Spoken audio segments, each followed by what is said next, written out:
గతంలో అధికార పార్టీ, ఇప్పుడు అనాధికార పార్టీ చైర్మన్గా ఉన్నారు.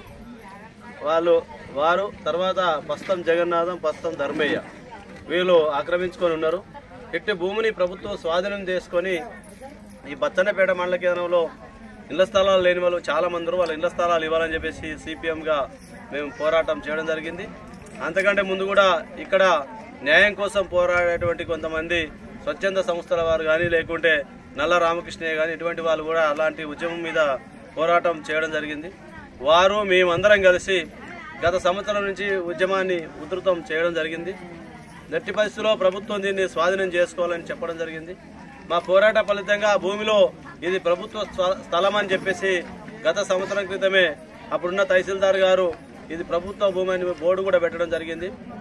వేరే సర్వే నెంబర్ నుంచి స్టేటస్కో తెచ్చుకొని ఇటు భూమి మీద స్టేటస్కో ఉందనే పేరుతోటి అన్యాయాలకు, అక్రమాలకు పాల్పడుతూ, ఎవరైనా ప్రశ్నిస్తే దాడులకు, దౌర్జన్యాలకు పాల్పడుతూ, మరి ఈరోజు న్యాయం కోసం పోరాటం చేసినటువంటి నల్ల రామకృష్ణయ్యను మరి బీఆర్ఎస్ నాయకుడు, జడ్పీ చైర్మన్ భర్త అయినటువంటి, ఇప్పుడు ప్రస్తుతం జడ్పీ చైర్మన్ భర్త అయినటువంటి మరి గిరబైన అంజయ్య, పస్తం ధర్మయ్య వీళ్ళు కలిసి మరి సుపారి గ్యాంగ్ డబ్బులు ఇచ్చి హత్య చేయించిన విషయం తెలిసిందే. దుర్మార్గం ఎన్ని రోజులైనా, అన్యాయం, అక్రమం ఎప్పుడైనా గెలవదు, న్యాయమే గెలుతాయని మేము సిపిఎంగా విశ్వాసంతో ప్రజలందరినీ కూడా పోరాటం చేసి సమీకరించి ఉద్యమంలో పోరాటంలో పాల్గొన్నాం. ఆ పోరాటానికి, సిపిఎం చేసే పోరాటానికి మరి ఈరోజు గతంలో కాంగ్రెస్ పార్టీ, టీడీపీ, తర్వాత బీఎస్పీ పార్టీతో పాటు ప్రజా సంఘాలు కూడా, కొంతమంది మేధావులు కూడా ఈ జిల్లాలో ఉన్నటువంటి వాళ్ళు, మరి టీఆర్ఎస్ పార్టీ తప్ప అన్ని పార్టీలు కూడా ఈ ఉద్యమానికి సహకారం అందించి, వాళ్ళు చేసినటువంటి సహకారం, ఈ జిల్లా ప్రజలు అందించిన సహకారం, మండలంలో ఉన్నటువంటి న్యాయం కోసం మరి ఆలోచించేటువంటి వ్యక్తులు సహకరించడం, అందులో ప్రింట్, ఎలక్ట్రానిక్ మీడియా పాత్ర కూడా చాలా ముఖ్యమైనటువంటి పాత్ర ఈ జిల్లాలో ఈ ఉద్యమాన్ని సాధించడం కోసం ఒక మంచి ప్రయత్నం జరిగింది. మరి ఈరోజు మొన్న 10వ తారీఖు నాడు మరి ఎవరైతే గిరబైన అంజయ్య తహసీల్దార్ ఇచ్చినటువంటి అప్పీల్ ఏదైతే ఆర్డర్ ఉందో దాన్ని అప్పీల్ కోసం పోతే మరి 10వ తారీఖు నాడు మరి అదనపు కలెక్టర్ గారు వాళ్ళ అప్పీల్ను రద్దు చేస్తూ ఇది ప్రభుత్వ స్థలం, ప్రభుత్వ అవసరాల కోసం స్వాధీనం చేసుకుంటున్నామని ఆర్డర్ ఇవ్వడం జరిగింది. దాంతో వాళ్ళు ఇచ్చినటువంటి స్టేటస్కో కూడా ఎగిరిపోయినటువంటి పరిస్థితి ఉంది. మొత్తం ప్రభుత్వం స్వాధీనం భూమి చేసుకుంటుంది. మేము సిపిఎంగా దాదాపు ఈ పోరాట సందర్భంగా మరి సిపిఎం నాయకత్వాన్ని ఆ రోజు ఉన్నటువంటి బీఆర్ఎస్, ముఖ్యంగా ఇందులో దుర్మార్గుడైనటువంటి భూబకాసురుడైనటువంటి ముత్తిరెడ్డి పాత్ర చాలా కీలకంగా ఉంది. ఈ నల్ల రామకృష్ణ హత్య చేసే దానిలో కానీ, ఈ బచ్చన్నపేట భూములు బీఆర్ఎస్ నాయకులు ఆక్రమించే దానిలో ముత్తిరెడ్డి పాత్ర చాలా కీలకంగా ఉంది. అందుకని ఈ జనగామ నియోజకవర్గ ప్రజలు పోరాట ఫలితంగా మరి టికెట్ రాకుండా ఈరోజు ఇంటికి పోయినట్టు దుర్మార్గుడు మన ముత్తిరెడ్డి యాదగిరి రెడ్డి, ఆయన పాత్ర కూడా ఇందులో ఉన్నది.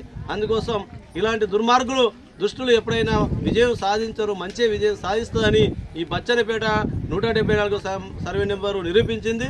మేము ఈరోజు ఇప్పుడున్నటువంటి కాంగ్రెస్ ప్రభుత్వాన్ని మేము కోరేది ఏంటంటే, ఈరోజు అన్యాయంగా ఆక్రమించుకున్నటువంటి భూమిని మీరు పోరాట ఫలితంగా ప్రభుత్వం స్వాధీనం చేసుకుంది. ఈ బచ్చన్నపేట మండలంలో సుమారు 1000 మంది 11 గ్రామాల నుంచి గత సంవత్సర కాలంలో ఇళ్ల స్థలాలు లేనటువంటి వాళ్ళు మరి జానడి జాగ కోసం పోరాట ఉద్యమంలో పాల్గొంటున్నారు.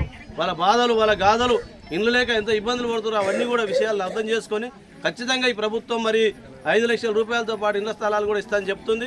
ఇటు విషయాన్ని మేము గతంలోనే గత నెల రోజుల క్రితం మరి ముఖ్యమంత్రికి కూడా మెమోరాండం ఇవ్వడం జరిగింది.